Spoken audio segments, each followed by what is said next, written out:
नमस्कार सगळ्यांचं स्वागत आहे विद्या प्रबोधिनीच्या ऑनलाईन प्लॅटफॉर्मवरती.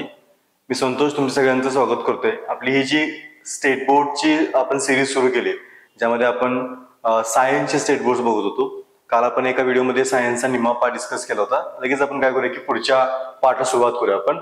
ठीक आहे, अर्धा पार्ट आपला शिल्लक राहिला होता. आजच्या पार्टमध्ये आपण सायन्स जे आहे ते सायन्स संपून टाकू आपण. कालचा व्हिडिओ जर बघितला नसेल तर तो कालचा व्हिडिओ नक्कीच बघून घ्या, कारण कसं होईल की लिंक थोड्याशा लागत जातील तुमच्या. ठीक आहे ना. तर तुम्ही कुठल्याही टप्प्यावर जर हा व्हिडिओ बघत असाल तर जे सिक्वेन्स आपण सिरीज फॉलो करतोय त्या सिरीजनुसार ते फॉलो करा, म्हणजे तुम्हाला कन्सेप्ट जे आहेत ते कन्सेप्ट थोडेसे इझिली समजतील. तर काल आपण इथपर्यंत येऊन थांबलो होतो. हा जो नेक्स्ट चॅप्टर आपला होता त्या चॅप्टरचं नाव होतं गती आणि गतीचे प्रकार. फिजिक्स मध्ये हा चॅप्टर आपण काउंट करतोय. ठीक आहे. आणि मी काल पण हे बोललोच आपण की सध्याचे जो नवीन ट्रेंड आहे एक्झामचा, क्वेश्चन ज्या प्रकारचे येतात तर नक्कीच तुम्ही जर ह्या बेसिक कन्सेप्ट व्यवस्थित समजून घेतल्या तर तुमचे क्वेश्चन जे आहेत ते क्वेश्चन्स आरामात सॉल्व्ह होतील. पण त्या कन्सेप्ट जे आहेत त्या अंडरस्टँड करून घेणं गरजेचं. आणि त्यासाठी ह्या ज्या छोटे छोटे टर्म्स आहेत, काय फार मोठ्या नाही टर्म्स त्या, अगदी 6वी-7वी मध्ये, पण त्या टर्म समजून घेणं फार गरजेचं आहे. इथे एक पार्ट मी हायलाइट केलं बघा, ते व्याख्या घेतल्या पण की एकाच रेषेत वस्तूचे विस्थापन होत असेल तर त्या वस्तूची गती रेषीय गती आहे असे आपण म्हणतो. साधारणतः इथे आपण व्याख्या घेतली कशाची, तर रेषीय गतीची. ऍक्च्युली वरती गती म्हणजे काय हे पण म्हटलंय आपण की एका ठराविक वेळेमध्ये एका ठिकाणापासून दुसऱ्या ठिकाणी होत असलेलं विस्थापन, याला आपण गती म्हणतो. ही कॉमन डेफिनेशन आपल्याला सगळ्यांना माहिती आहे गती कशाला म्हणतो आपण. ठीक आहे ना. गतीचा पुढचा प्रकार जो म्हणतो आपण तो प्रकार इथे डिस्कस केला आपण की रेषीय गती कशाला म्हणायचं. तर इथं सिंपल डेफिनेशन घेतली की एखादी वस्तू आहे आणि जी एका सरळ रेषेमध्ये, ठीक आहे ना, एका सिंगल सरळ रेषेमध्ये काय करते की त्याचं विस्थापन होतंय ए पासून बी पर्यंत, तर अशा गतीला काय म्हणतो आपण, रेषीय गती म्हणतो आपण. आता या रेषीय गतीचे पण खाली दोन उपप्रकार पाडलेत आपण. पहिला प्रकार तो म्हणजे की रेषीय एक समान गती आणि दुसरा आहे रेषीय असमान गती. ठीक आहे ना. बघा आपण काय बघतोय, आपण गती बघितलं, गतीनंतर गतीची व्याख्या बघितली, त्यानंतर आपण म्हणतो की पहिला प्रकार त्यातला कुठला आहे तर रेषीय गतीचा आहे. आणि त्या रेषीय गतीचे पुन्हा दोन उपप्रकार पडतात. यातला पहिला कोणता आहे तर रेषीय एक समान गती. यात लक्षात काय ठेवायचंय की बघा एकक कालावधीत एका सरळ रेषेत, कारण काय हे महत्वाचं आहे, कारण आपण बघतोय काय आपण रेषीय गती बघतोय, त्यामुळे महत्वाचं काय तर जे विस्थापन जे आहे ते विस्थापन कसं व्हायला पाहिजे, एका सरळ रेषेने व्हायला पाहिजे. सो व्याख्या परत मी रिपीट करतो. एकक कालावधी, एकक कालावधी म्हणजे काय, युनिट ज्याला टाइम म्हणतो आपण. युनिट टाइम काही असेल, 1 मिनिट असेल, 1 सेकंद असेल, 1 तास असेल, ठीक आहे ना. पण तो घेताना कसा घ्यायचा आहे, जे काही तुम्ही मेजरमेंट घेणार आहे त्यावेळेस तुमचा जो टाइम आहे तो तुम्ही तो 1 तास घेतला, दुसऱ्या वेळी पण तो 1 तास तुम्ही घेतला पाहिजे. तुम्ही त्याचा टाइम काय करू शकत नाही की व्हेरिएबल करू शकत नाही. त्याला आपण एकक कालावधी म्हणतो, युनिट डायमेन्शन, युनिट टाइम म्हणून आपण. सो एकक कालावधीमध्ये एका सरळ रेषेत जाणाऱ्या वस्तूनं पार केलेलं अंतर जेव्हा सतत सारखंच असतं तेव्हा त्याला काय म्हणतो आपण, रेषीय एक समान गती. सो सिंपल डेफिनेशन आहे, ए पासून बी पर्यंत जायचंय आपल्याला. सांगा व्याख्या काय सांगते की ए पासून बी पर्यंत जायचं, हे तुमचं टोटल काय किती मधलं दोघांच्या मधलं डिस्टन्स आहे. आणि मग इथून सुरुवात केली इथपर्यंत पोहोचला, एका सरळ रेषेमध्ये पोहोचला, हे महत्वाचं आहे की एका सरळ रेषेत जाणं गरजेचं आहे. आणि दुसरं काय की एकक कालावधीत जे काय पार केलेलं अंतर आहे ते पण कसं असलं पाहिजे की सेमच असलं पाहिजे. म्हणजे समजा ए पासून हा जो मधला पॉईंट आहे आपण स्मॉल ए म्हणू आपण, या पॉईंट पर्यंत पोहोचायला तुम्हाला समजा अर्धा तास लागत असेल तर इथून इथपर्यंत पोहोचायला तुम्हाला काय पाहिजे की अर्धा तास लागला पाहिजे. आणि या दोघांच्या मधलं जे काही डिस्टन्स आहे, समजा हे 500 मीटर असेल तर हे पण काय असलं पाहिजे तुमचं 500 मीटर असलं पाहिजे. सो असं जर सगळं इक्वल असेल तर त्याला काय म्हणतोय आपण, रेषीय एकसमान गती म्हणतोय. एक्झाम्पल समजून घ्या म्हणजे तुम्हाला पटकन कळून जाईल. दुसरं आहे रेषीय असमान गती. व्याख्या बऱ्यापैकी सेम राहील, फक्त एक शब्द चेंज होईल तुमचं. काय म्हणतो बघा, एकक कालावधी सेम आहे का तर सेमच आहे. कालावधी सेम ठेवायचा, 1 तास जो असेल तो 1 मिनिट तुमचा जो काय असेल तो, ठीक आहे ना. एका सरळ रेषेमध्ये आहे का तर एका सरळ रेषेत तुमचं ती वस्तू जायला पाहिजे, विस्थापन व्हायला पाहिजे. वस्तूनं पार केल्यानंतर जेव्हा सतत बदलत असतं त्याला काय म्हणतोय आपण, रेषीय असमान गती. म्हणजे परत तेच एक्झाम्पल घेऊ आपण, ए पासून बी पर्यंत जायचं होतं, ठीक आहे. अंतर जे टोटल अंतर म्हणून आपण की 1000 मीटर होतं. त्यातलं ए पासून या स्मॉल ए पर्यंत जाताना जे काही आपण अंतर पार केलं, ठीक आहे ना, ते पार करायला आपल्याला जवळपास आपण समजूया की एक 40 मिनिटं वेळ लागला. आणि इथून इथपर्यंत पोहोचला काय की अंतर तेवढंच आहे, पण वेळ किती लागला, 20 मिनिटं वेळ लागला. सो आपण बघतोय की अंतर तेवढंच होतं, पण पार करण्यासाठी बघतोय आपण की लागलेलं जे काय म्हणजे अंतर जे आपण पार केलं ते आपण काय करतोय, सतत बदलतोय आपण. लागलेला वेळ पण तुमच्या काय होतोय की बदलतोय. अशाला काय म्हणतो आपण, रेषीय असमान गती. सो सिंपल आहे, काही जास्त अवघड याच्यामध्ये नाहीये, ठीक आहे ना. नेक्स्ट पुढे जाऊया आपण. ओके, हा इथं अजून काही वेगळे वेगळे गतीचे एक्झाम्पल घेतले. ते एक्झाम्पल फक्त बघू आपण. इथं बघा आंदोलित गती म्हटले. काय म्हणले, आंदोलित गती. ठीक आहे, पहिला आपण कोणती बघितली? रेषीय गती. रेषीय गतीमध्ये काय म्हणतो आपण की वस्तूचं विस्थापन कसं होते? एका सरळ रेषेमध्ये होते. दुसरा प्रकार आहे तुमचा आंदोलित गती. एक्झाम्पल घेतो बघा आंदोलित गती तुमच्या काय काय एक्झाम्पल? झोपाळा, ठीक आहे ना, किंवा घड्याळाचा फिरणारा लंबक, किंवा पक्ष्यांच्या पंखांची हालचाल, किंवा शिवणयंत्र ज्याला म्हणतो आपण, शिवणयंत्राची सुई तुमची असेल. ह्या ज्या हालचाली कशा होत्या तुमच्या? बघा तुम्ही कुठलं एक एक्झाम्पल घ्या. समजा घड्याळाचा फिरणारा लंबक घेतला, पण काय दिसते आपला की लंबक कुठे एका ठिकाणी अटॅच असेल, ठीक आहे ना, खालच्या बाजूला तो एका ठराविक पॉईंट पर्यंत इथपर्यंत येतोय, नंतर तो पुन्हा इथे येतोय, आणि नंतर तो पुन्हा इथपर्यंत जातोय. सो ही मोमेंट जी आहे तुमच्या घड्याळाच्या लंबकाची ती कॉन्स्टंट राहते. एकाच बिंदूतून तो काय करतो की वारंवार पास होतोय, त्याला काय म्हणतो आपण? आंदोलित गती म्हणतोय आपण. लक्षात ठेवा तुमचं ऑसिलेटरी मोशन ज्याला इंग्लिशमध्ये म्हणतो आपण. ठीक आहे, इथं तिसरा एक प्रकार काय तुमची की वर्तुळाकार गती. याचं एक्झाम्पल काय बघा? मेरी गो राऊंड. त्यानंतर मला वाटतं अजून काही एक्झाम्पल आहेत का? तर नाही इथं दिलेलं नाही तुमच्या, पण पंखा घेतलाय वरती, पंखा घेतलाय, आकाश पाळणा घेतलाय तुमचा, किंवा घड्याळाचे काटे घेतले तुमच्या. जिथं बघतो आपण की मेरी गो राऊंड म्हणजे तेच तुमचं झोपाळा ज्याला म्हणतो आपण. कसला झोपाळा मात्र आता की असा तो एका सर्कल भोवती फिरणारा झोपाळा तुमचा. इथं आपण बघतो की सीट्स तुमच्या असतील आणि हा एका सर्कल भोवती फिरतोय. पंखा जो फिरतोय आपल्या घरामधला पंखा, तो पण होती की असा भोवती काय की फिरत राहतो तुमच्या. सो एका ऍक्सिस भोवती जर एखादी गोष्ट काय करते की बरोबर सर्कल मध्ये फिरत राहते, काय म्हणतो आपण? वर्तुळाकार गती. ही वरची आंदोलित गती, नंतर बघतो आपण की वर्तुळाकार गती तुमची. ठीक आहे ना. आता इथं काही गोष्टी आहेत, ह्या गोष्टी तुमच्या बऱ्यापैकी कॉमन आहेत, त्या आपल्याला माहिती असणं फक्त गरजेचं आहे. एक व्याख्या घेतली आपण ती म्हणजे की चाल म्हणजे काय. त्याचं इंग्लिश व्हर्जन पण पुढे येईल तुमच्या, सध्या मराठी लक्षात ठेवा. चाल म्हणजे काय? तर व्याख्या सिंपल आहे, किंवा फॉर्म्युला पण सिंपल आहे की पार केलेलं अंतर डिवायडेड बाय अंतर पार करण्यास लागणारा वेळ. सिंपल आहे. जी तुम्ही समजा 1000 मीटर अंतर पार केलं असेल आणि 1000 मीटर अंतर पार करायला तुम्हाला 100 मिनिट वेळ लागला असेल, तर ते काय तुमचं येतं त्याला काय म्हणतो आपण? तुमची चाल म्हणतो आपण. पुढे अजून याचे मुद्दे येतील, एक्सप्रेशन येईल तुमचं, ते आपण ते काय करू की तिथं डिस्कशन करू आपण तुमचं. ठीक आहे ना. आणि ठीक आहे, बाकी याच्यामध्ये काही महत्वाचं नाहीये. पुढे जाऊया आपण लगेच. ओके, हा इथं अजून एक गतीचा प्रकार आहे, तो म्हणजे की नियतकालिक गती. ठीक आहे, आता नियतकालिक गतीचे एक्झाम्पल काय बघा. तर इथं म्हणते बघा, आंदोलित गती आणि वर्तुळाकार गती यांच्या उदाहरण आपलं काय कळतं की काही वस्तू ठराविक कालावधीमध्ये एक फेरी किंवा एक आंदोलन पूर्ण करतात. म्हणजेच काय ते आपण मगाशी बोलत असतो की घड्याळात झोका असेल तुमचा, तर झोका एका ठराविक वेळेत काय करतोय की एक त्याचा झोका कंप्लीट करतोय. ठीक आहे ना. किंवा वर्तुळाकार जरी म्हटलं आपण, तर घड्याळाचा काटा काय करतो एका ठराविक वेळेमध्ये एक तुमचं काय की पॉईंट तुमचा कव्हर करतो. ठीक आहे ना. आणि मग ते एक्झाम्पल तुमची तेच त्यांनी घेतले तुमच्या. ठीक आहे. सो अशाच्या गती असतात की जे एका ठराविक पॉईंट मधून वारंवार जे पास होतात त्याला काय म्हणतो? नियतकाल म्हणजे काय? आपण मराठीमध्ये वाचलं असेल. नियतकालिक म्हणजे काय असतं की एका ठराविक इंटरव्हल नंतर पब्लिश होणारं जे बुक असेल किंवा एखादं पेपर असेल तर त्याला काय म्हणतो आपण? नियतकालिक म्हणतो आपण. तर त्याच प्रकारची गती असेल की एका ठराविक पॉईंट झाला की पुन्हा तो काय करतो? पास होतो. म्हणजे समजा घड्याळाचा काटा आहे तर तास काटा आहे, तास काटा 12 वरती असणार आणि काही वेळानंतर काय केलं तो 12 नंतर पुन्हा तुमच्या 12 वरती येणार, तुमच्या 12 तास कंप्लीट झाले तुमचे, तर त्यालाच काय म्हणतो आपण? नियतकालिक म्हणतो आपण. पुढच्या यादृच्छिक गती, ही गती म्हणजे काय असते? त्याला कुठल्या प्रकारचा त्याला म्हणू आपण की विशिष्ट असं त्याला काय म्हणू आपण त्याला की ठराविक अशी काही मोमेंटम नसते की इकडून जाईल तिकडून जाईल, तुमच्या रॅन्डम मोमेंटम असते, त्याला काय म्हणतो आपण? यादृच्छिक गती म्हणतो आपण. ह्या 2-3 मुद्दे काय करा की लक्षात ठेवा फक्त. ठीक आहे ना. बाकी यात काही जास्त कॉम्प्लिकेटेड मुद्दे असे नाहीयेत. नेक्स्ट टॉपिक आपला तो म्हणजे की बल आणि बलाचे प्रकार, ज्याला फोर्स म्हणतो आपण. आणि फोर्सचे डिफरंट जे टाइप्स आहेत ते टाइप्स लक्षात घ्या. क्वेश्चन्स मी परत सांगतो, क्वेश्चन्स डिरेक्टली यातनं फॉर्म नाही होणार, जिथं होती तिथे मी सांगतोय तुम्हाला, पण या कन्सेप्ट ज्या टर्म्स आहेत त्या टर्म्स तिथं समजून घ्या. कारण टर्म जर समजून घेतल्या तर तुम्हाला पुढचे जे काही कॉम्प्लिकेटेड गोष्टी असतील ना त्या समजायला इझी आहेत तुमच्या. त्यामुळे ह्याला लाईटली घेऊ नका. हा ठीक आहे, छोट्या टर्म्स आहेत, थोड्याशा इझी ज्याला वाटतं सुरुवातीला तुमच्या, पण ते समजून घ्या व्यवस्थित. ठीक आहे ना. बघा, व्याख्या घेतली की कोणतीही वस्तू आपण होऊन जागा बदलत नाही. लक्षात घ्या. ठीक आहे ना. दुसरं काय म्हणते बघा, वस्तू हलवण्यासाठी बलाची आवश्यकता असते किंवा गतिमान वस्तूची दिशा बदलण्यासाठी किंवा तिला थांबवण्यासाठी. बघा 2-3 गोष्टी तुमच्या. बघा, कुठली गोष्ट घेतली आपण तर ती बऱ्यापैकी स्थिर असते. त्या स्थिर वस्तूला जोपर्यंत एक्सटर्नल फोर्स किंवा बाहेरचं तुमचं बल लागत नाही तोवर ती काय करते? तिची जागा बदलत नाही. म्हणजे तेच पुन्हा की स्थिर वस्तूला गतिमान करण्यासाठी, गतिमान वस्तूची दिशा बदलण्यासाठी किंवा गतिमान वस्तूला थांबवण्यासाठी जे प्रयुक्त करतो आपण त्याला काय म्हणतोय की बल म्हणतो आपण. सिंपल डेफिनेशन का फार अवघड मध्ये नाहीये. आणि बलाचे काय प्रकार घेतात? पहिला प्रकार बघा, स्नायू बल म्हणजे. स्नायू बल नावातच कळते की आपल्या स्नायूंच्या स्नायांना आपण जे काय बल अप्लाय करतो, प्रयुक्त करतो, त्याला काय म्हणलं पाहिजे? म्हणतो आपण स्नायू बल म्हणतो आपण. दुसरं आहे यांत्रिक बल. यांत्रिक बल परत तेच तुमच्या सेम डेफिनेशन तुमचे फक्त काय करणार की स्नायूंच्या विषयी आपण काय यूज करणार?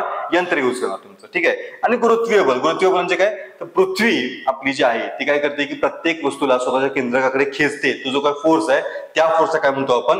गुरुत्वीय बल म्हणतो आपण. तीन सिंपल प्रकार बलाची व्याख्या आपण काय केली इथं डिस्कस केली. याच्यामध्ये काय डिरेक्टली फॅक्ट कोणतीच नाहीये, फक्त त्या टर्म्स काय करा की समजून जा आपण. ठीक आहे ना. आता इथे थोड्याशा काय 2-3 फॅक्ट येतील आणि अजून काय तुमचे बलांचे प्रकार येतील. पहिली फॅक्ट तुमच्या इथं आहे बघा की गुरुत्वाकर्षणाचा शोध सर आयझॅक न्यूटन यांनी 17व्या शतकात लावला होता. ही टर्म जे फॅक्ट जे आहे ना ती फॅक्ट आहे अशी लक्षात ठेवा. आपल्याला माहिती आहे पण तरी पण लक्षात ठेवा की गुरुत्वाकर्षण काय ग्रॅव्हिटी ज्याला म्हणतो आपण, त्या ग्रॅव्हिटीचा शोध लावला कोणी तर हे माहिती आहे की सर आयझॅक न्यूटन. कधी लावला? 17व्या शतकामध्ये लावला त्याने. ठीक आहे ना. आणि काय म्हणत बघा तुम्ही की पृथ्वीचं गुरुत्वीय बल हे नेहमी वर जाणाऱ्या वस्तूच्या विरुद्ध दिशेचे असते. तर स्टेटमेंट जे आहे ना ते स्टेटमेंट आहे असं लक्षात ठेवून समजून पण घ्या. काय म्हणतात ते? पहिली गोष्ट म्हणजे काय तर सर आयझॅक न्यूटन यांनी काय लावलं की गुरुत्वीय बलाचा शोध लावला. दुसरं काय म्हणतात ते की पृथ्वीचं गुरुत्वीय बल हे काय असेल, वर जी वस्तू चालले, वर म्हणजे कुठं पृथ्वीचा पृष्ठभाग सोडून जी वस्तू वर चालले त्या वस्तूच्या काय केली की विरुद्ध दिशेने काम केलं, म्हणजे तिला ते खाली खेचण्याचं काम केलं. ठीक आहे ना. आणि मग त्यामुळं वर फेकलेल्या वस्तूची गती कमी कमी होत जाते आणि शेवटी काय होती की शून्य होते. म्हणजे समजा आपण एखादा चेंडू घेतला, बॉल घेतला आपण आणि तो बॉल आपण ताकदीने वरती फेकला तर काय होतं की सुरुवातीला बघतो आपण की तो जो बॉल आहे तो आपण जो काय स्नायू बल लावलं होतं त्या स्नायू बलामुळे काय केलं की पृथ्वीच्या गुरुत्वाकर्षण शक्तीला झुगारून तो वरती निघून गेला. पण कालांतराने काय होतं की इथं म्हटल्याप्रमाणे की जसं तुमची वस्तू वर जाते तसं पृथ्वी तुमच्या काय त्यावरती गुरुत्वाकर्षण बल पण लावते. मग हळूहळू काय होते त्या वस्तूची गती कमी होत जाते आणि फायनली काय होतं एका पॉइंटला जाऊन त्या बॉलची गती शून्य होते आणि ते शून्य झाले की नंतर तो बॉल काय करतो तिथनं रिव्हर्स खालच्या साईडला पडायला चालू होतो तुमच्या. हे तुमच्या काय की न्यूटन इथं सांगितलेलं आहे आणि पुढच्या पण साईडला तुमच्या बघायला मिळतं. ठीक आहे ना. इथं अजून काय म्हटले बघा की ठीक आहे ह्याची काय गरज आपल्याला तसं विशेष नाहीये तुमच्या, हे तुम्ही स्किप करा. पण इथं जे म्हटलं आपण चुंबकीय बल जे ते काय असतं तुमच्या तर चुंबकामुळे लावलेलं जे मग पहिलं आपण स्नायू बल, यांत्रिकी बल, गुरुत्वीय बल, तसं तुमचं काय की चुंबकीय बल तुमचं असतं जे की पुढे आपण चुंबकत्व टॉपिक मध्ये डिस्कस करणार आहे. तुमचं घर्षण बल हे पण महत्वाचं, फ्रिक्शनल फोर्स म्हणतो आपण, ते देखील काय समजून घ्या तुमचं. तर दोन पृष्ठभाग एकमेकांवर घासत असताना त्यामध्ये निर्माण बल जे आहे त्यामध्ये काय बघतो आपण की तुमचं जे काही बल निर्माण होतं काय म्हणतो आपण घर्षण बल. कुठलेही दोन पृष्ठभाग समजा मी माझ्या हाताचे दोन काही की पंजा असे ठेवले एकमेकांच्यावरती आणि ते जर एकमेकांवरती घासतोय तर या दोघांच्या मध्ये जे काही बल निर्माण होतंय त्याला काय म्हणतो आपण घर्षण बल म्हणतोय. महत्वाचं काय बघा ते नेहमी गतीच्या विरोधात कार्य करते हे लक्षात ठेव. घर्षण बल जे आहे ते घर्षण बल नेहमी काय करेल गतीच्या विरोधात काय करते की काम करते, म्हणजे गतीला थांबवायचं काम करते. समजून घ्या की टायर्स आहेत आपल्या. ठीक आहे ना. आणि मग टायर जे तुम्ही जर कधी बघितलं असेल की टायरचं जे काय आपल्या ज्या गाडीचे टायर्स असतात तुमच्या त्या कधी पूर्ण गुळगुळीत नसतात, त्यांच्यावरती खाचा खुचा असतात, त्यावरती काही आडवे तुमचे रेषा तुमच्या असतात. ते काय असतं कारण रस्ता आणि चाक यांच्यामध्ये घर्षण वाढावं. काय वाढावं? त्यामुळे गाडी जी आहे ती रस्त्यावरती टिकून राहते. अदरवाईज काय तुम्ही जर बघितलं बर्फाळ प्रदेशामध्ये काय होतं गाड्यांचा ब्रेक लागत नाही किंवा गाड्या थांबत नाहीत, गाड्या त्यांचे ऍक्सिडेंट फार होतात. का होतात? कारण बर्फामुळे काय होतं की गाडीचं चाक आणि जो खालचा तुमचा रस्ता आहे यांच्यामध्ये घर्षण बल नाहीच होतं आणि घर्षण बल नाही झालं की काय होतं गती जी आहे तुमची ती गती अनलिमिटेड होऊन जाते, गाडी थांबवणं तुमच्या हातामध्ये राहत नाही. म्हणून घर्षण बल जे महत्वाचं आहे जे गतीचे काय करते की अगेन्स्ट काम करते. काही ठिकाणी ते महत्वाचं आहे, काही ठिकाणी ते काय करते की ऍडव्हर्स इफेक्ट इम्पॅक्ट करते. पुढचं आपण काय डिस्कशन नंतर बघू आपण. सो हे 2-3 फॅक्ट काय करा घेतल्या लक्षात ठेवा. पुढे जाऊया आपण. इथं पुढचा शेवटचा प्रकार आहे तुमचा तो म्हणजे की स्थितिक विद्युत बल. व्याख्या काय बघा तर साधारणतः घर्षणामुळं रबर असेल, प्लास्टिक असेल, एब्रोन असेल यांच्यावरती विद्युत प्रभार निर्माण होतो. अशा विद्युत प्रभार पदार्थामध्ये जे बल निर्माण होतं काय म्हणतो आपण स्थितिक विद्युत बल म्हणतो आपण. ते सगळं आपण शाळेमध्ये असताना केलेलं आहे, आपण ऑब्झर्व केलं. म्हणजे काय तर ज्याला आपण स्टॅटिक इलेक्ट्रिक फोर्स म्हणतो आपण. ज्यावेळेस बघतो आपण की समजा पेन जरी घेतला आपण किंवा पट्टी घेतली आपण आणि ती जर आपण आपल्या केसावरती घासली तर काय होतं थोड्या वेळानं ती पट्टी काय करते की कागदाचे कपडे किंवा आपल्या हातावरचे जे केस असतील यांना स्वतःकडे आकर्षित करून घेते. हे जे काय बल आहे ना त्या बद्दल काय म्हणतो आपण स्थितिक विद्युत बल. किंवा तुम्ही घरामध्ये पण अनुभव घेतला असेल की तुम्ही शर्ट घातला तुमच्या लोकराचा किंवा रेशमाचा आणि तुम्ही तो शर्ट जर दिवसभरानंतर काढून टाकायचा प्रयत्न केला तर त्या शर्ट मधून ठिणग्यापर्यंत वाटतं आपल्याला. ठीक आहे. ते जे काय आहे ते काय तुमचं स्टॅटिक इलेक्ट्रिक फोर्स तुमचे. सो हे फोर्सचे काही जनरल प्रकार आहेत. पुढे जाऊन आपण काय करू ते प्रकार जे आहेत ते अजून डिटेलमध्ये डिस्कस करणार. पण सध्या काय करा की म्हटल्याप्रमाणे टर्म्स जे आहेत ना त्या टर्म्स व्यवस्थित काय करा की लक्षात ठेवा. पुढचा टॉपिक आहे आपला त्याचं नाव आहे कार्य आणि ऊर्जा. बघा टॉपिकचं नाव काय आपल्या कार्य आणि ऊर्जा. ते व्याख्या 2-3 घेतल्या त्या काय बघा तुमचं. ठीक आहे ना. मग ते इथली एकच व्याख्या महत्वाची तुमची की जेव्हा बल लावून एखाद्या वस्तूचे विस्थापन होते तेव्हा कार्य झाले असं म्हणतात. सो कार्याची एक व्याख्या घेतली आपण, सिंपल डेफिनेशन आहे का, फार अवघड डेफिनेशन नाही. काय म्हणतात ते की जेव्हा बल लावून एखाद्या वस्तूचे विस्थापन होते तेव्हा कार्य झाले. आता बघा तुम्हाला इथे मुलगा दिसतोय, तो मुलगा काय करतोय की बल लावतोय आणि जे टायर आहे त्या टायरला पुढं सरकवतोय, म्हणजे त्याचं काय होतं की त्या टायरचं विस्थापन होते. किंवा इथे एक मुलगी आहे, तिने काय केलं, तिचं बॅग उचलले फोर्स लावून आणि ती काय करते की ते बॅगला घेऊन कुठं जाणार आहे तुमची. परत तिने काय केलं की बॅगचं विस्थापन केलं. किंवा इथे तुम्हाला काही कामगार दिसतील, ते काय करतात की लाकडाचा ओंडका कुठून तरी फोर्स उचलून घेतात तुमच्या दुसऱ्याकडे नेऊन टाकतात. सो हे जे काय सगळं चाललंय याच्यात काय कळतं आपल्याला की लोक फोर्स लावतात, बल लावतात. कारण काय यातली कुठली कृती करायची म्हटली तर तुम्हाला काय लागेल की फोर्स हा लावावा लागेल. ठीक आहे ना. सो फोर्स लावले आणि फोर्स लावल्यामुळे काय झालं की वस्तूचं विस्थापन होते. विस्थापन म्हणजे काय की ए पॉइंट पासून वस्तू बी पॉइंट वरती जाते. सो हे जर झालं तर त्याला काय म्हणतो आपण, कार्य झालं असं म्हणतो आपण. आणि इथं म्हटले बघा की सारख्याच अंतराचे विस्थापन झाले तरी ज्या कार्यास जास्त बल लागते ते कार्य अधिक असते. म्हणजेच काय म्हणूया, सारखेच बल लावून जास्त विस्थापन झाले तर ते कार्य अधिक असतात. ऍक्च्युअली तर दिलेलं नाहीये, पण कार्याची जर त्याला फॉर्म्युला मांडला आपण, कार्याचा फॉर्म्युला काय तुमच्या कार्याचा, तर work is equal to force into displacement अशी व्याख्या. डिस्प्लेसमेंट दाखवलं तर तिथं लिहिताना ते ए लिहितं, असं दिलं तुमचं एल एफ इंटू ए म्हणतो. ए म्हणजेच ते तुमचं काय की डिस्प्लेसमेंट तुमचं. म्हणजेच काय की कार्य मोजायचं कसं, लावलेलं बल गुणिले तुमचं काय की झालेलं विस्थापन. म्हणजे एक्झाम्पल घेऊ आपण तुमच्या, समजा तुम्ही एक मोठा दगड किती आहे तर समजा आपण हा एक 100 किलोचा दगड आहे. ठीक आहे ना. ठीक आहे, 100 किलोचा दगड तुम्ही काय केलं की उचललात किंवा तुम्ही हलवलात आणि त्याला काय केलं तुम्ही, त्याचं एक तुम्ही 50 मीटर पर्यंत विस्थापन केलं. मग तुमचं कार्य किती घडलं तर इथं आपण घेणार की 100, आता हे करता असं होत नाही पण आपण समजावून घेतले की 100 किलोचा दगड म्हणजे 100 गुणिले काय की विस्थापन केलं, किती केलं त्याचं 50 मीटर विस्थापन केलं. किंवा दोघांचा जो काही गुणाकार येईल तो तुमचं काय असणार आहे की कार्य असणार आहे. सो ऑब्व्हियसली काय असणार की जास्त असणार तुमचं. उलट समजा तुम्ही काय केलं, तुम्ही एखादा छोटासा काय घेतला की एखादा रबर बँड घेतला तुम्ही किंवा रबर घेतला तुम्ही, ठीक आहे, कोड रबर घेतला पण त्याचं वजन जे आहे ते 10 ग्रॅम आहे. सो 10 ग्रॅमचा रबर बँड तुम्ही काय केला की खिशामध्ये ठेवला आणि तुम्ही त्याला 200 किलोमीटर घेऊन गेला. सो इथे पण तुमचं काय होईल की 10 ग्रॅम गुणिले 200 होईल. हे देखील तुमचं काय असणार आहे की कार्य असणार आहे. दोन्ही व्हॅल्यू तुमच्या काय होतील की आसपास तुमच्या सेम येतील तुमच्या. आता तुम्ही म्हणाल की खोड रबर उचलणं काय फार मोठं काम नाही, पण तुमचं विस्थापन जास्त आहे. म्हणून गोष्ट लक्षात ठेवा की कार्य जे आहे ते डिपेंड कशावरती आहे, डिपेंड आहे फोर्सवरती. जितका जास्त फोर्स तितकं काय म्हणू आपण की कार्य जास्त झाले तुमचं. ठीक आहे ना.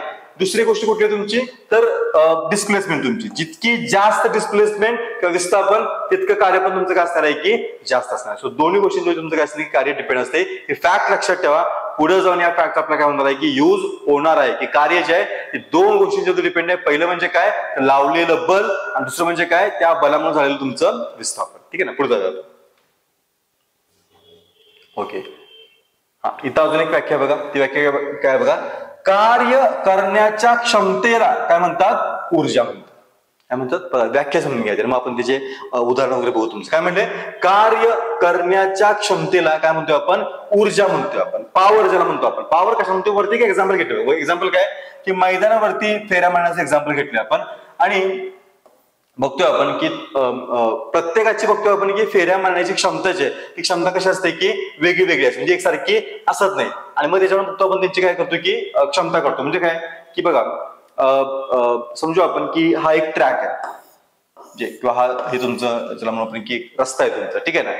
आता कार्य आणि आपण काय म्हणतो की कार्य करण्याच्या क्षमतेलाच ऊर्जा म्हणतो आपण. कार्य करण्याची क्षमता म्हणजे काय, समजा इथे एक 10 किलोचं वजन आहे. ठीक आहे, दोन ठिकाणी 10 किलोचं वजन ठेवलं, कन्सेप्ट समजून घ्या.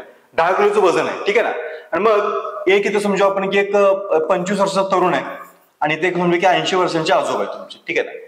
आणि दोघांना आपण काय सांगितलं की काय करा की हे जे कार्य ते कार्य कम्प्लीट करा तुमचं. ठीक आहे ना. दोघांना वेळ काय दिला आपण, वेळ दिला त्यांना आपण 1 तास इतका वेळ दिला आपण त्यांना. समजू की 1 तासामध्ये तुम्ही काय करा की जेवढं जास्त वेळ होईल तेवढ्या वेळ तुम्ही काय करा की हे 10 किलो वजन घेऊन जाऊन काय करा की परत या.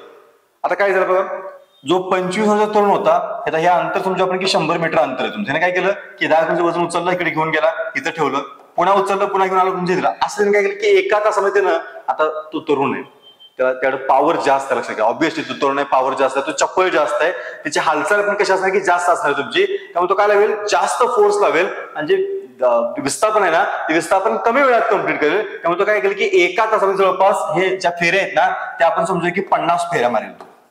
काय होईल की एका तासामध्ये तो 50 फेऱ्या मारेल. आपण समजूया की एका फेरीसाठी त्याला काय करू आपण त्याला की 1 रुपये इतकं त्याला काय करू की अनुदान देऊया किंवा त्याला बक्षीस देऊया आपण. एक फेरीला 1 रुपये देऊया आणि मग त्यातनं जे काय पैसे जमा होतील ना ती त्यांची काय असणार आहे की पॉवर असणार आहे. बघा समजते का. आपण कंडिशन टाकलं की 10 किलोचं वजन आहे, 100 मीटर अंतर आहे. तुम्ही काय करायचं की जितक्या जास्त फेऱ्या मारल्या एका तासामध्ये तितके तुम्हाला काय मिळतील की रुपये मिळतील. याने काय केलं की एका तासामध्ये 50 फेऱ्या मारल्या आणि जे काय पैसे मिळतील ते पैसे तुमचे काय असणार आहे की पॉवर असणार आहे. त्याची पॉवर काय झाली, ह्याची पॉवर झाली 50 रुपये. हे त्याची काय की पॉवर आहे. आता इथं 80 वर्षाचे आजोबा आहेत. आता इथं ऑब्व्हियसली ते थकलेले आहेत, ठीक आहे ना. त्यांना तितक्या जास्त गोष्टी वजन उचलणं शक्य होत नाही आणि त्यांना तितकं चालणं पण शक्य होत नाही. तरी पण ते प्रयत्न करतील आणि काय करतील एका तासामध्ये फार फार तर ते 5 फेऱ्या मारतील. म्हणजे आपण जास्त पण आपण 5 फेऱ्या मारतील. आता मग या केसमध्ये यांची पॉवर किती आहे, यांची पॉवर आहे 5 रुपये. समजून घ्या, ठीक आहे ना. म्हणजेच काय जो जितकं जास्त कार्य करेल तितकी त्याची काय असणार आहे की पॉवर जास्त. म्हणून व्याख्या घेतली आपली. व्याख्या म्हणते कार्य करण्याची जी क्षमता आहे याची क्षमता किती आहे, याची क्षमता आहे एका तासामध्ये 50 फेऱ्या मारण्याची. त्याला त्याची काय म्हणतो आपण पॉवर म्हणतो आपण. याची क्षमता काय, याची क्षमता आहे एका तासामध्ये 5 फेऱ्या मारण्याची, ती त्याची काय की पॉवर आहे. सो बघतो आपण प्रत्येकाची पॉवर काय असते की वेगळी वेगळी असू शकते तुमची, ठीक आहे ना. सो फक्त कन्सेप्ट तिथं समजून घ्या. थोडस मी क्लीन करतो मग पुढचा पार्ट बघूया आपण. एकच मिनिट.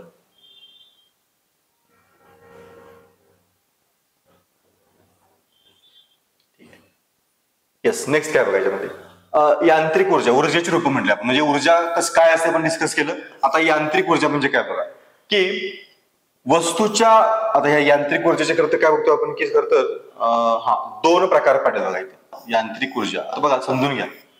ऊर्जेची व्याख्या समजली आपल्याला. पुढे काय बघतोय आपण की ऊर्जा जी आहे ती 2 प्रकारची असते. कुठले 2 प्रकार तुमचे, पहिला आहे स्थितीज ऊर्जा आणि दुसरा आहे तुमचं गतीज ऊर्जा. सिंपल व्याख्या बघून समजून घ्या तुमचं. पुढे आपण त्यांची एक्झाम्पल्स त्यांचे फॉर्म्युला पण काय करणार आहे आपण डिस्कस करणार आहे. सध्या आपल्याला ऊर्जेची व्याख्या समजली.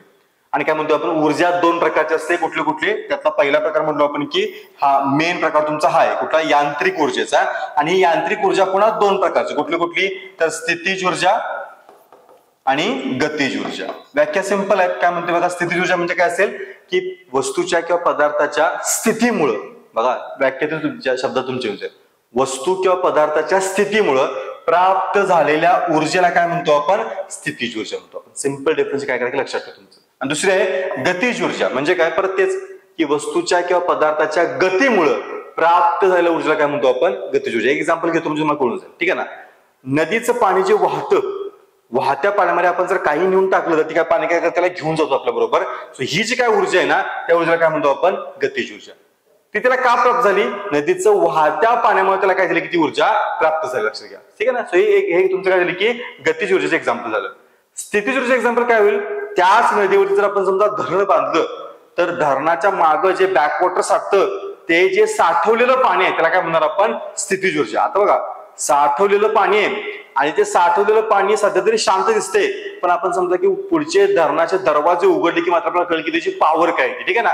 सो ते जे काय आहे म्हणजे वस्तूची ती स्थिती जे बघतो आपण त्या स्थितीमुळे प्राप्त झालेली जी काही ऊर्जा आहे. बंदुकीचं पण सेम तेच, तुमच्या बंदुकीची गोळी जी आहे ते कशाचे एक्झाम्पल आहे, ते स्थितीज ऊर्जेचं एक्झाम्पल आहे, ठीक आहे ना. एका ठिकाणी स्थिर आहे पण तीच गोळी जर आपण फायर केली ती गतिमान झाली तर त्याला काय म्हणणार आपण गतीज ऊर्जा म्हणणार. सो सिंपल डिफरन्स काय लक्षात ठेवा तुमचं. पुढचा प्रकार आहे उष्णता ऊर्जा. आता हे तर कॉमन आहे की सूर्यप्रकाशातून जी काही ऊर्जा मिळते तिला आपण काय म्हणतो उष्णता ऊर्जा म्हणतो आपण. किंवा इतरही आपण जे काही इंधन जाळतो आपण कोळसा पेट्रोल डिझेल त्याला त्यातनं काय मिळते आपल्याला उष्णता ऊर्जा मिळते. पण सूर्य हा सगळ्यात मेजर सोर्स आहे आणि ती कॅलरी या एककात मोजतो आपण. लक्षात ठेवा सूर्यापासून जे आपल्याला उष्णता मिळते किंवा उष्णता आपण प्राप्त करतो त्याला काय करतो आपण कॅलरी या एककात मोजतो. फक्त लक्षात ठेवा तुमचं.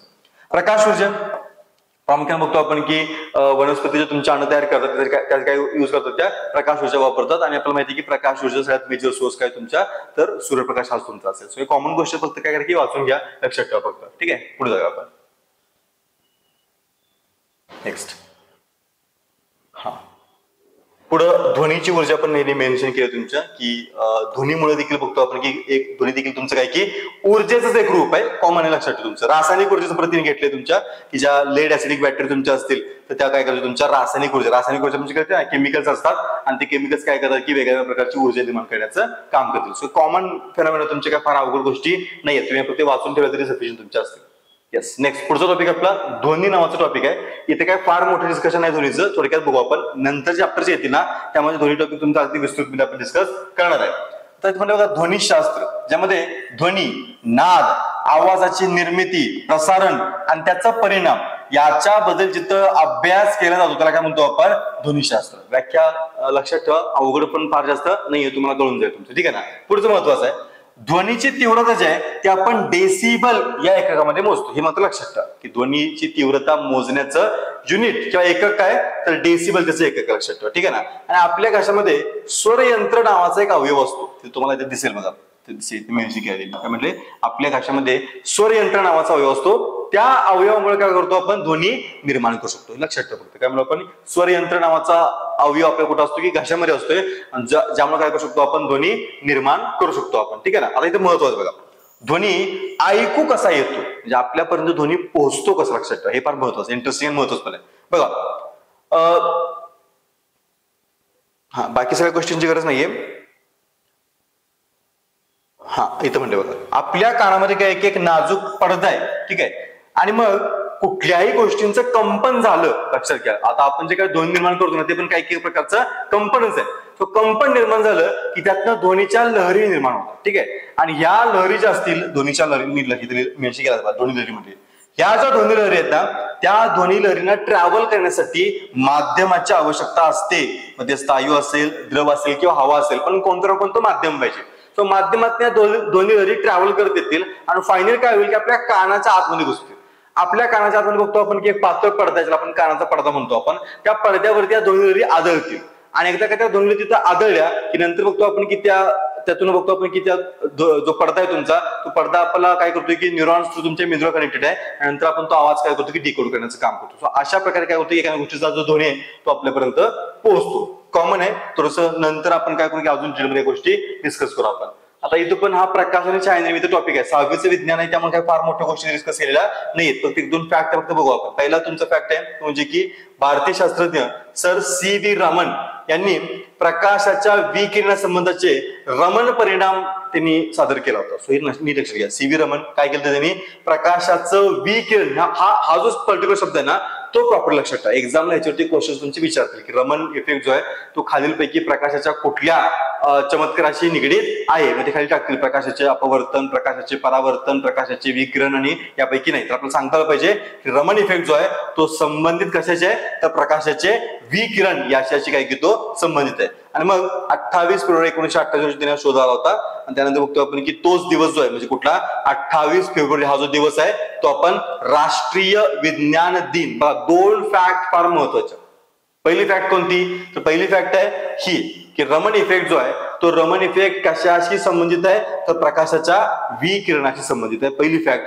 दुसरी फॅक्ट की 28 फेब्रुवारी त्याने हा शोध लावला होता, म्हणून भारतामध्ये आपण काय करतोय 28 फेब्रुवारी हा जो दिवस आहे तो राष्ट्रीय विज्ञान दिन म्हणून साजरा करतोय. दोन्ही फॅक्ट काय करा की लक्षात ठेवा. आणि इकडं इथे एक तुम्हाला बसेल, यात काय फार महत्त्वाचं नाहीये, पण न्यूटननं प्रकाशाविषयी ऑप्टिक्स नावाचा ग्रंथ लिहिला होता. ही फॅक्ट फक्त काय करायचं लक्षात ठेवा. बघा 3 फॅक्ट आहेत. पहिल्या 2 फॅक्ट बघितले आपण. दुसरी फॅक्ट तिसरी फॅक्ट तुमची येत आहे. न्यूटननं प्रकाशाविषयी लिहिलेल्या पुस्तकाचं नाव काय, पुस्तकाचं नाव काय तुमच्या ऑप्टिक्स असं त्या पुस्तकाचं नाव आहे. 2-3 फॅक्ट जे आहेत ते फॅक्ट काय करा की लक्षात ठेवा. प्रकाशाविषयीचं अजून काही डिस्कशन आपण पुढच्या पार्टमध्ये चर्चा करणार आहे आपण त्याच्याविषयी. ठीक आहे. नेक्स्ट पुढचा टॉपिक आहे चुंबकत्व. ठीक आहे. आता काय म्हणते बघा, जो पदार्थ का ज्या पदार्थाकडे लोखंड, निकेल, कोबाल्ट इत्यादी पासून बनवलेल्या वस्तू आकर्षल्या जातात त्या पदार्थाला काय म्हणतो आपण चुंबक म्हणतो. आपण काय ते गुणधर्म काय म्हणतो आपण चुंबकत्व. कुठल्या कुठल्या गोष्टींना किंवा कुठल्या कुठल्या धातूंना तो आकर्षित करतो ती आधी लक्षात ठेवा. कोण कोण आहे तर लोखंड आहे, निकेल आहे आणि कोबाल्ट आहे. यांच्यापासून बनलेल्या वस्तूंना आकर्षित करण्याचा जो काही गुणधर्म आहे त्याला काय म्हणतो आपण चुंबकत्व. आणि जे हे करेल त्याला काय म्हणतो आपण चुंबक म्हणतो आपण. ठीक आहे ना. आता इथे म्हणले बघा, चुंबकाच्या सानिध्यात चुंबकीय पदार्थ नेल्यास त्यालाही चुंबकत्व प्राप्त होतं. या चुंबकत्वाला प्रवर्तित चुंबकत्व म्हणतात. ही देखील शब्द जो आहे तो शब्द लक्षात ठेवा. प्रवर्तित चुंबकत्व म्हणजे काय असा प्रश्न विचारता आपल्याला सांगता आलं पाहिजे. ते त्याला आपण टेम्पररी म्हणतो. प्रवर्तित म्हणजे काय की टेम्पररी चुंबकत्व तुमचं म्हणजे काय आपण जे शाळेमध्ये असताना केलं होतं की आपल्याला समजा मॅग्नेट असेल तर आपण काय करायचो, एखादा खिळा घ्यायचो आणि ते खिळ्याला ते मॅग्नेट चिटकवायचो, खिळ्याला मॅग्नेट चिटकवायचं आणि नंतर आपण काय करायचो की बाकी एखादी छोटीशी चाचणी असेल किंवा बाकीची गोष्ट असेल ते आपण काय करायचो, खिळ्याला चिटकवायचा प्रयत्न करायचो. म्हणजे काय झालं की आता मॅग्नेटच्या कॉन्टॅक्ट मध्ये आल्यामुळं त्या खिळ्याला पण काय झालं की मॅग्नेटिझम प्राप्त झालं किंवा चुंबकत्व प्राप्त झालं.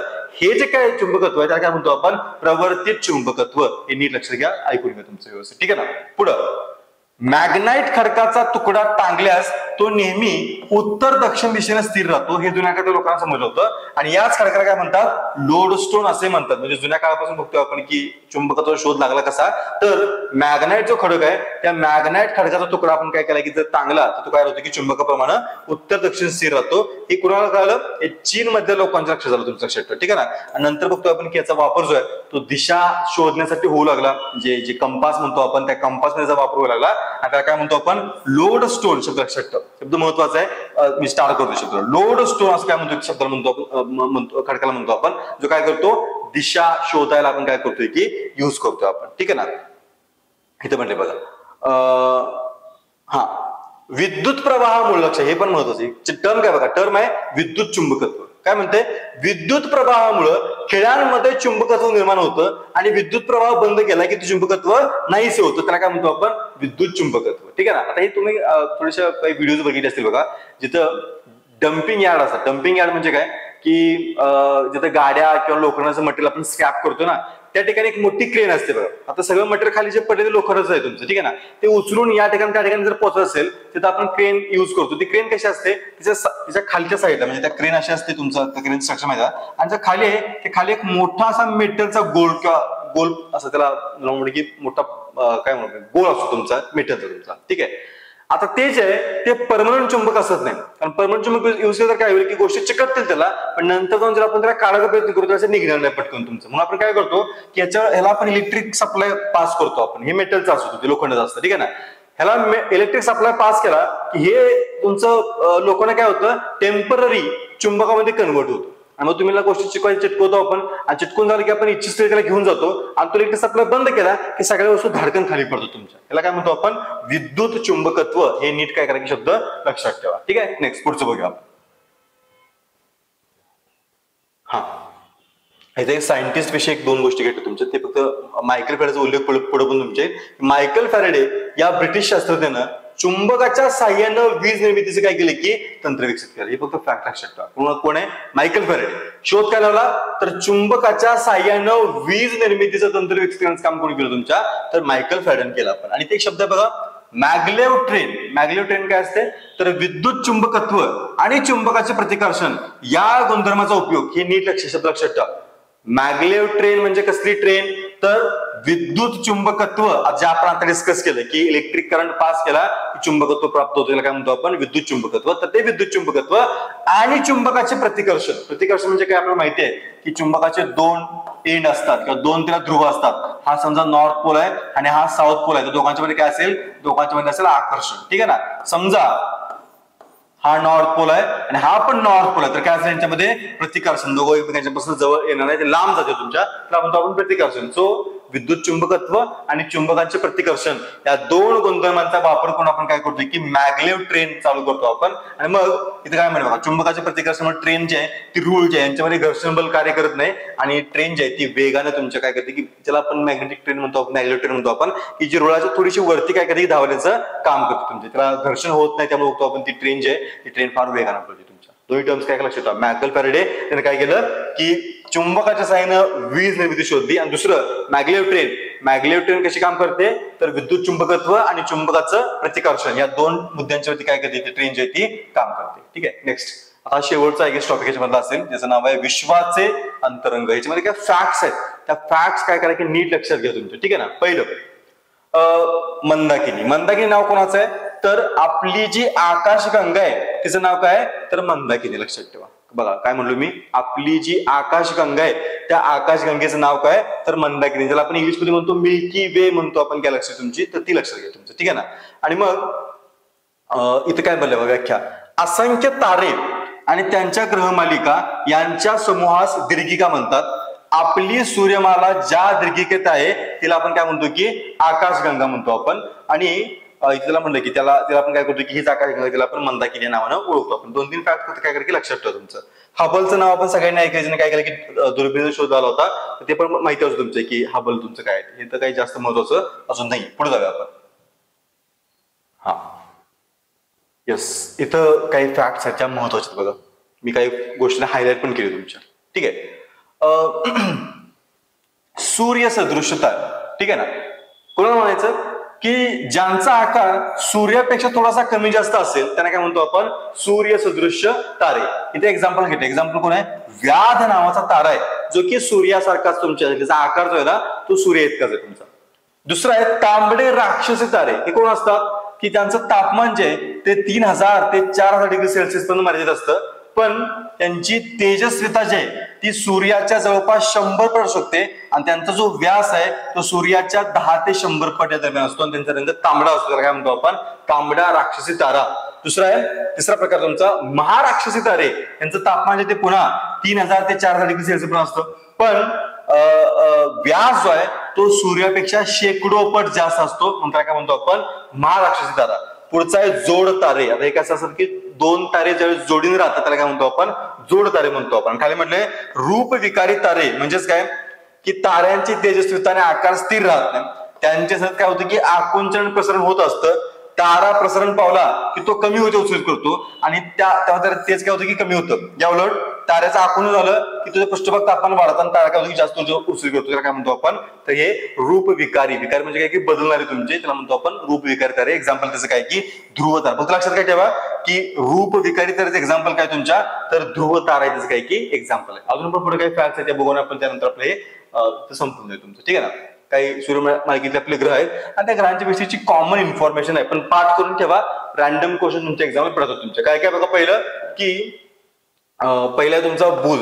ठीक आहे ना. बुध ग्रह तुम्ही जर क्रमांक घ्या तुमचा बुध पहिला आहे तुमचा. ठीक आहे ना. सो बुधाला उपग्रह किती आहेत, तर 0 उपग्रह तुमचे. आसाचा कल किती आहे, तर 0.01%. परिवलन काल किती तुमचा, तर 58.65 दिवस तुमचा. आता परिभ्रमणचा अर्थ तुम्हाला कळत असेल, तुम्ही इथे बघू शकता. परिभ्रमण म्हणजे काय, स्वतः भोवती एक फेरी मारायला लागला वेळ तुमचा किती याचा, तर 58.65 दिवस इतका आहे. भ्रमण काळ किती आहे, 88 दिवस. परिभ्रमण काळ म्हणजे काय की सूर्याभोवती एक फेरी कंप्लीट करायला लागला वेळ किती आहे, 88 दिवस. चुंबकत्व नाहीये, वातावरण नाहीये, याच्याभोवती कुठलीही कडी नाही, लक्षात घ्या. ठीक आहे ना. नेक्स्ट आहे शुक्र. शुक्राला पण तुमचा उपग्रह नाहीये. आसाचा कल तुमचे किती आहे, 177.2 डिग्री आहे. परिवलन काळ किती आहे, तर 243 दिवस. म्हणजे स्वतःभोवती एक फेरी पूर्ण करायला 243 लागतात. परिभ्रमण काळ किती आहे, 225. क्वेश्चन तुमचं शकतो. क्वेश्चन काय येईल, कोणता ग्रह असा आहे ज्या ग्रहाचा सूर्याभोवती फिरण्याचा कालावधी त्याच्या स्वतः भोवतीच्या कालावधीपेक्षा काही की कमी आहे. कोण आहे तो, शुक्र आहे. शुक्राला स्वतः भोवती एक फेरी कंप्लीट करायला वेळ किती लागतोय, 243 दिवस लागतायत, पण तेच त्याला सूर्याभोवती एक फेरी कंप्लीट करायला वेळ लागतोय 255 दिवस तुमचं. ठीक आहे ना. चुंबकत्व नाहीये, वातावरण आहे, पण कडी याच्या भोवती काही की नाही. हे देखील पॉइंट्स काही की महत्वाचे आहेत, लक्षात घ्या तुमचे. ठीक आहे ना. नेक्स्ट आपली पृथ्वी, उपग्रह 1 ज्याला आपण चंद्र म्हणतोय. आसाचा कल तुमच्या 23.5 डिग्रीचा माहिती आपल्याला. स्वतःभोवती फिरायला 24 तास लागतोय. परिभ्रमण काळ तुमचा 365 दिवसांचा म्हणजे 1 वर्ष तुमचं. चुंबकत्व आहे, वातावरण आहे, कडी आपल्या भोवती नाहीये. ठीक आहे ना. नेक्स्ट आहे मंगळ. मंगळाला 2 उपग्रह आहेत. आसांचा कल जवळपास 25.2 डिग्री. परिवलन काल तुमचा किती आहे, तर 24 तास 38 मिनिटं. परिभ्रमण काल तुमचा जवळपास 1.88 वर्ष. चुंबकत्व नाही, वातावरण आहे, कडी याच्या भोवती नाही. जवळपास बघतो की पृथ्वीच्या आसपास असणारे तुमचे आकडे कोणाचे आहेत, तर तुमच्या मंगळाचे आहेत तुमचे. नेक्स्ट आहे गुरु. उपग्रह सगळ्यात जास्त किती आहे तुमचे, 64 आहेत. ठीक आहे ना. आसाचा कल 3.1 आहे. परिवलन काल 9 तास 56 मिनिटं. परिभ्रमण काळ 11.87 वर्ष. चुंबकत्व आहे, वातावरण आहे, कडी याच्या भोवती कडी पण याच्या भोवती काही की आहे. कडी म्हणजे काय की उपग्रहांची किंवा तुमच्या इतर गोष्टींची काही थोडंसं कडी तुमच्या शनीची आपल्याला स्पष्ट दिसते तुमच्या तशा प्रकारची. ठीक आहे ना. नेक्स्ट शनी. उपग्रह 33. आसांचा कल 26.7. परिवलन कालावधी 10 तास 40 मिनिटं. परिभ्रमण काल 29 वर्ष. चुंबकत्व आहे, वातावरण आहे, कडी पण तुमच्या काही याच्या भोवती आहे. नेक्स्ट आहे युरेनस. उपग्रह 27. कल 97.9. परिवलन काल 17 तास 24 मिनिटं. परिभ्रमण काल 84 वर्ष.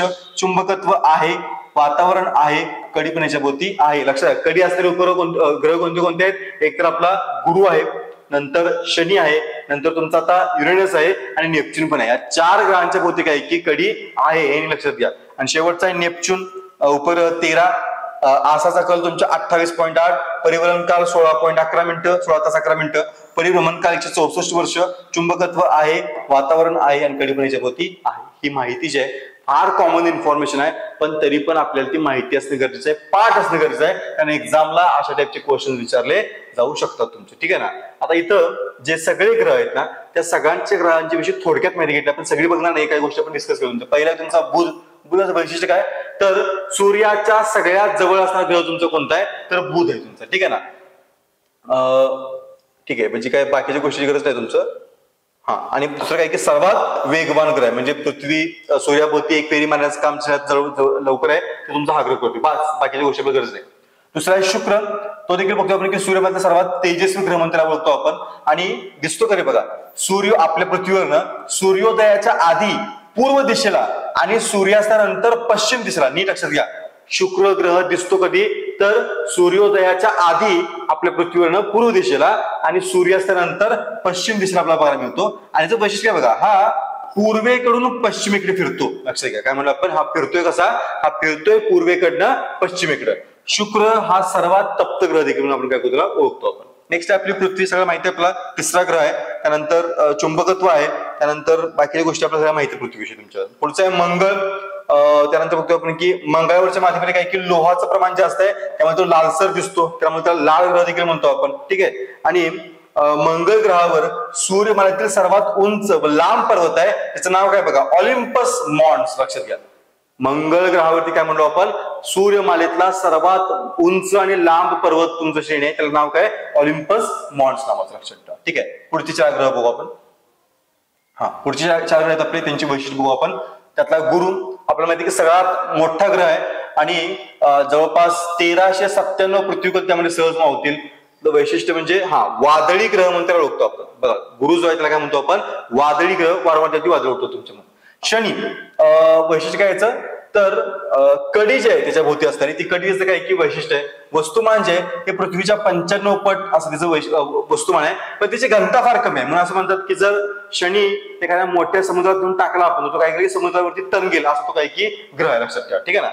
नेक्स्ट आहे युरेनस, 7वा ग्रह आहे तुमच्या सूर्यमालेतला. त्यानंतर बघतो वैशिष्ट्याचं काय तर बाकीचं वैशिष्ट्य महत्वाचं नाही तुमचं. नेपच्यून आहे, 8वा ग्रह आहे तुमचा आणि नेपच्यून वरील एक ऋतू सुमारे 41 वर्षांचा असतो, हे फक्त लक्षात ठेवा तुमचं. बाकीच्या गोष्टी आपल्याला आवश्यक नाही. तर इथं आपलं हे 6वीचं जे काही सिलेबस होतं ते पुस्तक जे होतं ते आपलं संपलेलं आहे. सगळा फॅक्च्युअल डेटा वारंवार रिवाइज करा. लेक्चर जे आहेत ते लेक्चर्स तुम्ही युट्यूबवरती बघत असाल तर 1.5 किंवा 2x वरती लावून तुम्ही फार पटकन या क्वेश्चनची रिव्हिजन करू शकता. एकदा बघून झाल्यानंतर ठीक आहे, लगेच सुरुवातीला बघू नका. याच्या पीडीएफ हवे असतील तर खाली कमेंट बॉक्समध्ये जसं मेन्शन करा की मला पीडीएफ हवे, तुम्हाला आमच्या टेलिग्राम ग्रुपवरती पीडीएफ बघायला मिळतील. ही सिरीज आपण अशीच कंटिन्यू होतोय, त्यामध्ये आपण नेक्स्ट लेक्चरला काय करू की जे 7वीचं विज्ञान आहे 7वी विज्ञान बघायला आपण चालू करतोय आणि त्यानंतर पुढे जाऊन आपण जशी 10वी पर्यंत काय करणार की कम्प्लीट करणार. व्हिडिओ आवडले असल्यास लाईक करा, मित्रांच्यापर्यंत काय करा की शेअर करा व्हिडिओ तुमचा, आणि जर अजूनपर्यंत तुम्ही आमचं चॅनल सबस्क्राईब केलं असेल चॅनल आमच्या सबस्क्राईब करा. थँक्यू व्हेरी मच मित्रांनो.